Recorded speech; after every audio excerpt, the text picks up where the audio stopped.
અંબાજીમાં ગ્રામજનોને અનોખી રીતે રામનવમીના આજરોજના પર્વમાં શોભાયાત્રામાં જોડાવા માટે અનોખી રીતે આમંત્રણ આપવામાં આવ્યું છે। યાત્રાધામ અંબાજી ખાતે આજરોજ રામનવમી પર્વ નિમિત્તે બપોરે 4 વાગે શોભાયાત્રાનું આયોજન કરવામાં આવ્યું છે। ત્યારે આ શોભાયાત્રામાં ગ્રામજનોને જોડાવા માટે અનોખી રીતે આમંત્રણ આપવામાં આવ્યું છે, જેમાં નાના બાળકો દ્વારા સ્કેટિંગ રેલી યોજીને ગ્રામજનોને શોભાયાત્રામાં પધારવા માટે આમંત્રણ આપવામાં આવ્યું છે। તો આ સ્કેટિંગ રેલીમાં બાળકો હાથમાં ભગવા ધ્વજા લઈ ડીજે સાથે અંબાજી ગામમાં સ્કેટિંગ પર ફર્યા હતા।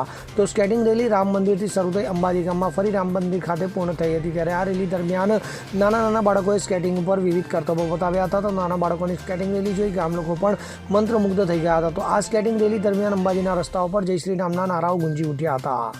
અરવિંદ અગ્રવાલ સાથે CN24 ન્યૂઝ અંબાજી। હવે જુઓ દેશ દુનિયાની તમામ ખબરો તમારી આંગળીના ટેરવે। ઉઠાવો મોબાઈલ અને Google Play Store પરથી ડાઉનલોડ કરો અમારી CN24 ન્યૂઝ મોબાઈલ એપ।